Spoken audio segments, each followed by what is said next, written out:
kuten ehkä tiedättekin,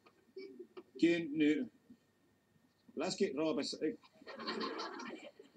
Keski-Euroopassa Euroopassa on parhaillaan kännissä,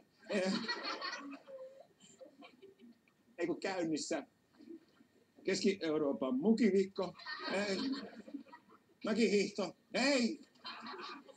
mäkihyppyhiihto, vaihtoviikot, osta suksi, laske alles, tarkoitin, että sanoa mäkiviikko.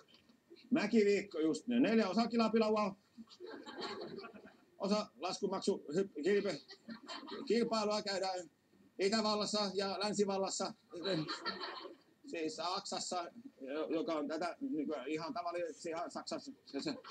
Siis Saksa, ei Siam, sehän on entinen Burma, mustasurma, siis nykyisin Myanmar, paitsi että niillä on mitään tekemistä tämän mäkistarttiviikon kanssa. Kera, Miikka, reijausta, siis miinus minulle, niin seuraavaksi yhdistämme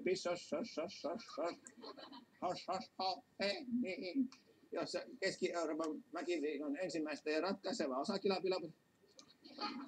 sarjakierrosta selostaa Urho Kekkonen, Pentti Kokkonen, anteeksi, Pikku Kakkonen selostaa, Kukkonen, Anssi Kukkonen. Valitamme sitä, että Lahden katselualueella lähetyksessä esiintyy häiriköitä ja voittajaksi voi valikoitua väärä henkilö.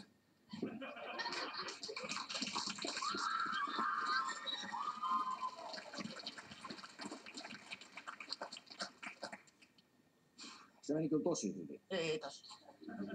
Saanko mä tämän paikan?